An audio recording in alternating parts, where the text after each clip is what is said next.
look at the woods, it's very thick. They can be hiding anywhere.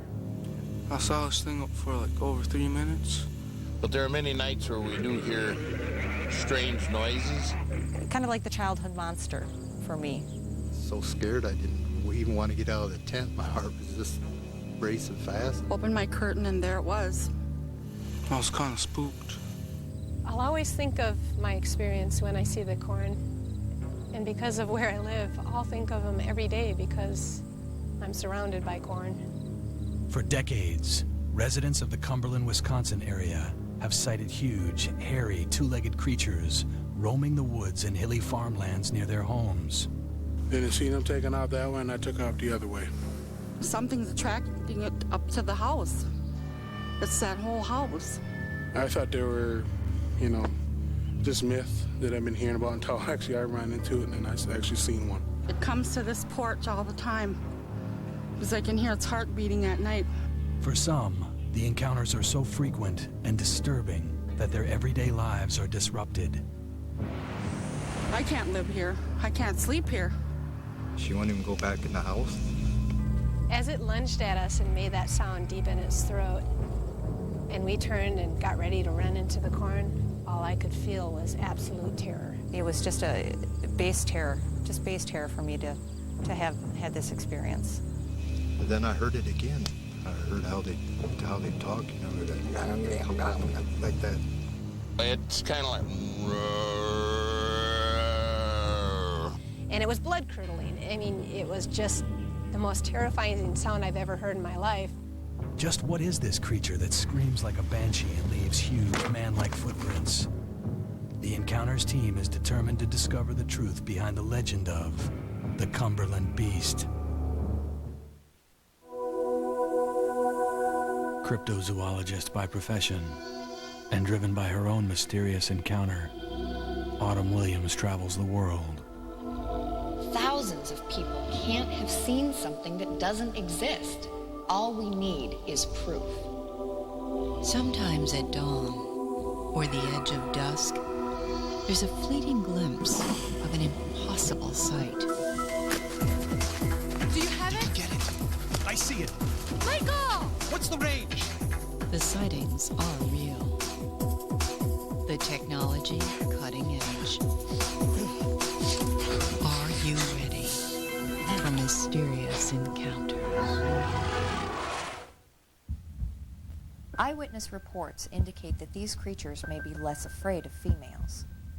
I'm beginning to feel like bait. Maybe it's not so great being the only woman on the team. It locked eyes with me and it nodded its head. His head was tilted back, and it's like he was staring at me. My heart almost stopped and I just stood and looked. I didn't have time to get scared. Yeah, I'm scared. And at that point in time, I couldn't run fast enough. It is these stories that bring the Encounters team to northwestern Wisconsin. Autumn Williams is a nationally known cryptozoologist and field researcher, a specialist in the search for as yet undiscovered species. Monsters are my life. For over 13 years, I've compiled thousands of reports of unknown creatures. Many encounters are brief sightings by credible people with nothing to gain by telling their stories. My job is to collect the evidence, and, if these creatures exist, to attempt to document my own face-to-face encounter. One of the most compelling stories comes from eyewitness Dennis Murphy. I was kind of barreling down this gravel road. I was heading towards Wisconsin through Minnesota. And I noticed these things up ahead, and they were right out in the open. I couldn't mistake what they were. As I got closer, one of them started to turn away. The other one just was like it was staring me down. I could see there were human-like figures out there. Both of them were pure white. One was bigger than the other one. One was very tall. He had to be over 8 feet tall. I got a real good look at his face, and it was a very human-like face. He kind of tilted his head back and stared at me the whole time as I'm driving by, which was really eerie. The size was very shocking.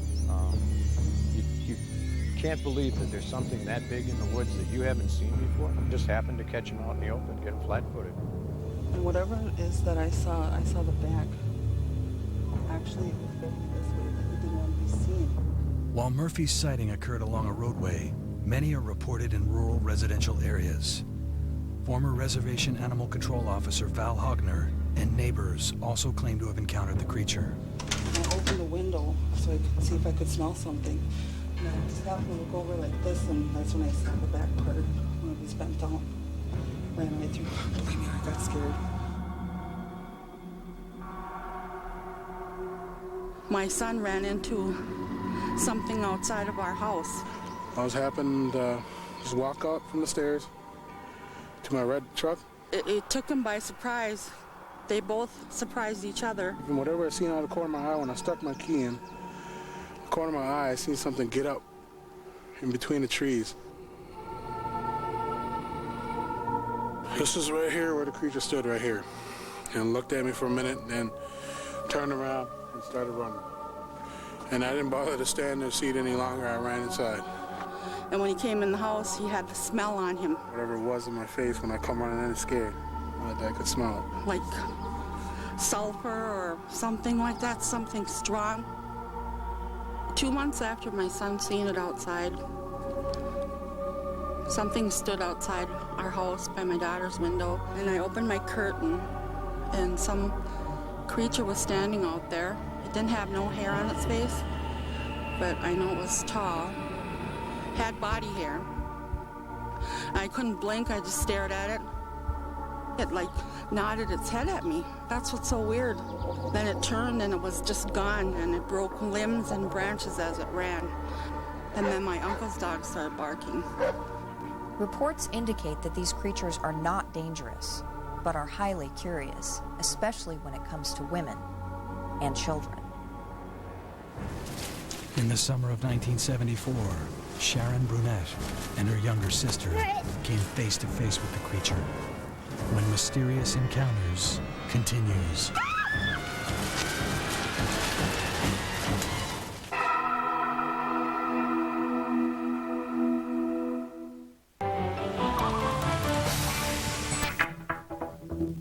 As it lunged at us and made that sound deep in its throat, and we turned and got ready to run into the corn, all I could feel was absolute terror.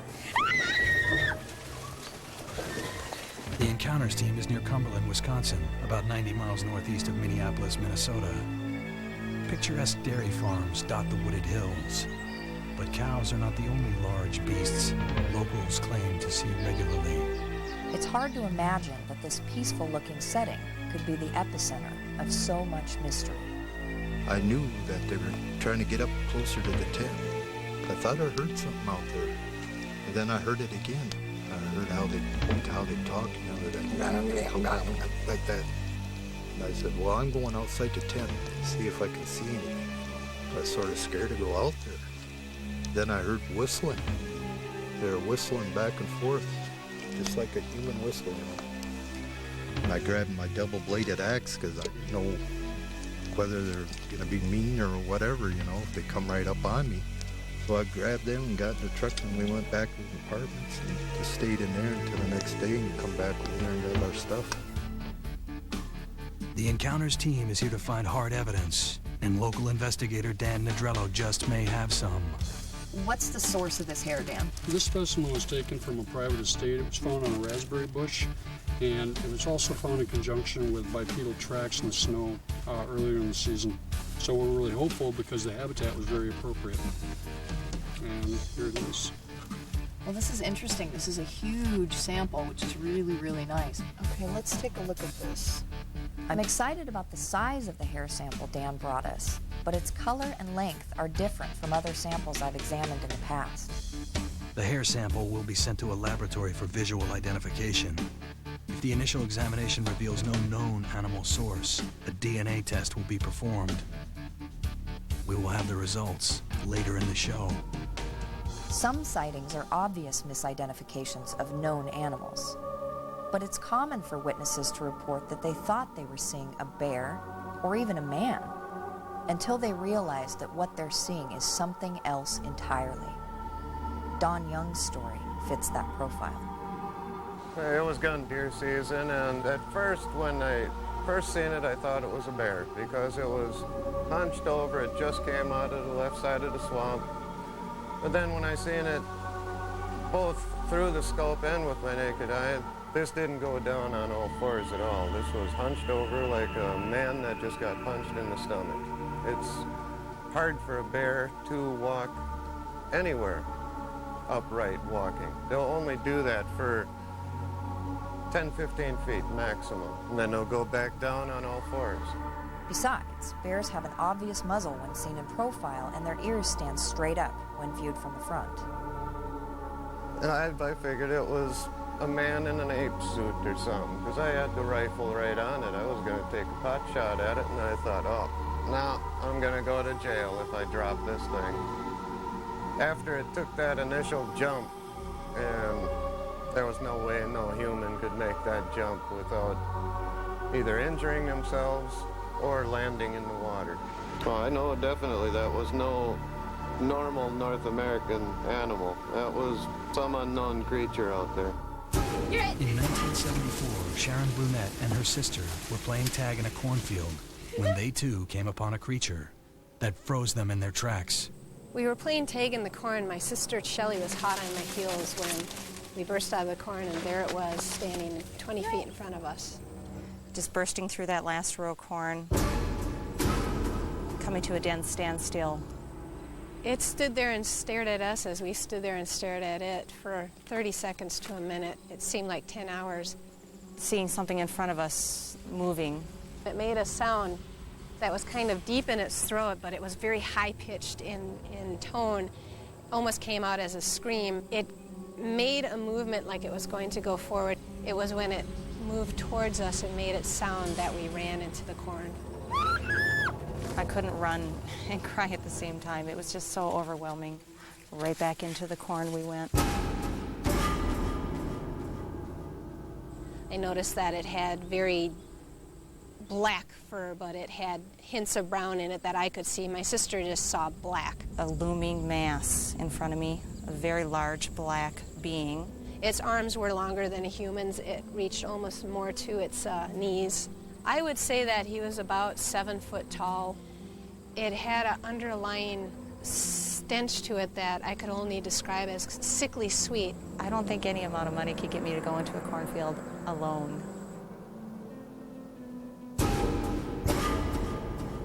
Just standing in front of this corn today brings back the memories so vivid, so overwhelming. It just gives me chills. An animal like this could exist in many different types of habitat and climates. And there's a lot of farms right through here too, so there's plenty of food source for them. My whole life I never believed in it, and I guess a person has to see something like that creature out there to actually believe in it. If the Encounters team is to have any chance of solving this mystery, they must find more evidence. They will deploy DNA traps. These traps scrape off tiny pieces of tissue or hair from passing creatures. The trap is also baited with sexual pheromone chips, primate scent, designed to bring the creatures in close. The pheromone chips could prove to be a powerful attractant.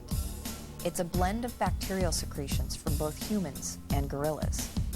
We've deployed the chips around the infrared game view camera here at the witness's home. If these creatures are around, hopefully we'll be able to capture images on the camera. Armed. Their goal is to collect evidence. Evidence that can substantiate or refute eyewitness claims that the beast of Cumberland is a living, breathing species or just the product of imagination. The trap is set. All right, the camera's set. Okay, good.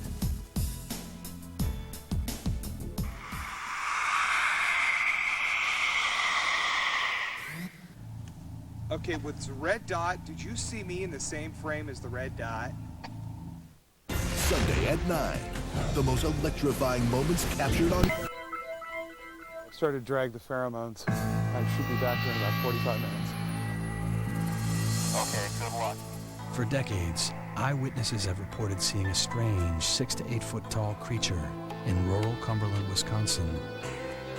The alleged creature's trademark screams haunt the locals and have caught the attention of the Encounters team. Autumn Williams and her research team have deployed an array of surveillance tools designed to collect evidence that either supports or refutes this legend, the Beast of Cumberland. It looked very human to me. It's just so terribly tall, it couldn't have been human.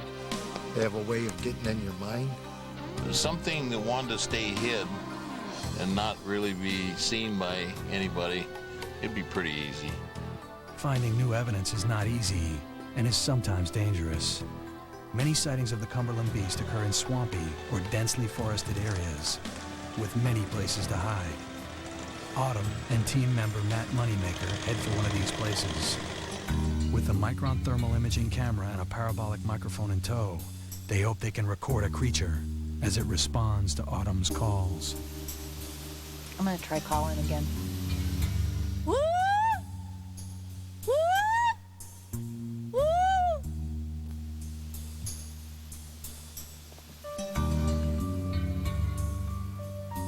You know, I'm not seeing anything. We haven't heard anything.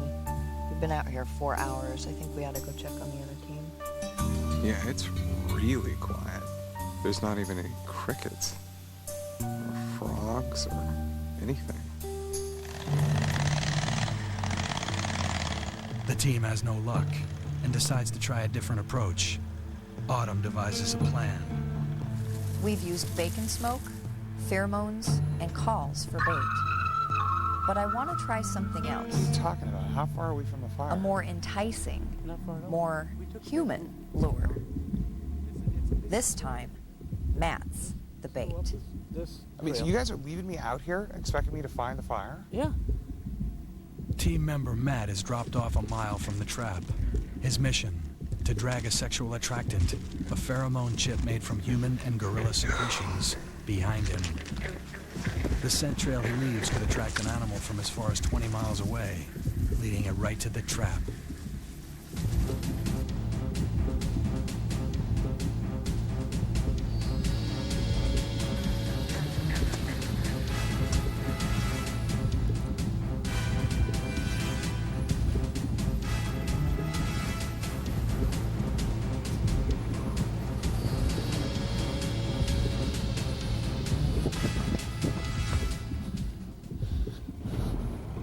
Meanwhile, Autumn and the team move the photograph with the heat-seeking thermal camera suspended below into position above the trap area, awaiting Matt's return. For added measure, Autumn uses the screech blaster as additional bait.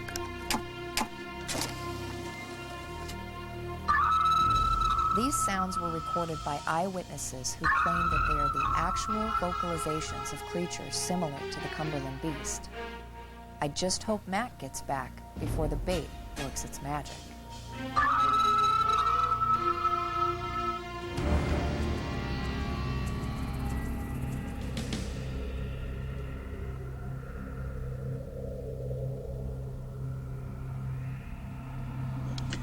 There we're going.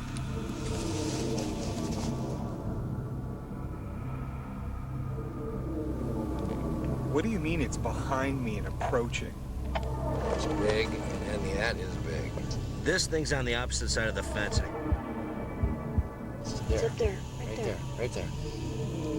Okay, with the red dot, did you see me in the same frame as the red dot? Yeah. Hey, look how bright that red dot is. What is I that? know, it's big and it's very hot. Right now, I've got the frequency set for living organisms are going to show up red. Team members also take strategic positions at the open field's edge with custom-made infrared video spotlight combinations featuring instant on-trigger and million candle power illuminations. Should they see anything move, they can instantly bathe the fields in light, bright enough to capture images on tape. Can you guys direct me into it? Can you see me? Reports indicate that these creatures may respond more favorably to the presence of a woman. Since I'm the only female on the team, the night's final chore belongs to me. You hear anything? See anything? There's some branch crackling. Don't know what it is. It's an owl out here. Alrighty. Good luck. The noises I heard were off in that direction, so keep an eye out over there. While other team members broadcast predator calls, Autumn will wait out the long night alone at the bait station. If an encounter is to occur, it will be hers.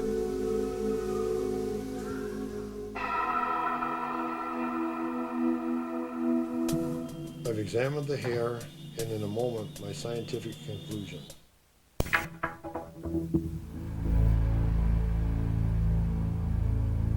Autumn and the Encounters team are in northwestern Wisconsin investigating eyewitness accounts of a mysterious biped called the Cumberland Beast. Locals describe a large, hairy animal which walks upright like a man, leaves huge tracks, and has a piercing scream. The Encounters team recorded hundreds of hours of video from thermal and infrared motion-activated cameras and set out baited DNA traps in an attempt to collect new evidence to either support or refute the mystery. After painstakingly reviewing every single tape, team members concluded every encounter scene was with an identifiable animal native to this forest. But what about the hair sample supplied by local investigator Dan Nadrello? Found in conjunction with large bipedal tracks, can this evidence provide some answers? Wildlife biologist Dr. Lynn Rogers. I've looked at the banding pattern on the hair, the general hair, the texture of the hair. There's only one thing it could be: Silvilagus floridanus, the cottontail rabbit. Although we didn't collect any hard scientific evidence of our own, I'm intrigued by the credible eyewitness accounts of the Cumberland Beast. I hope that our next investigation will provide the answers I seek. There's more research to do, and plenty more mysterious encounters to investigate.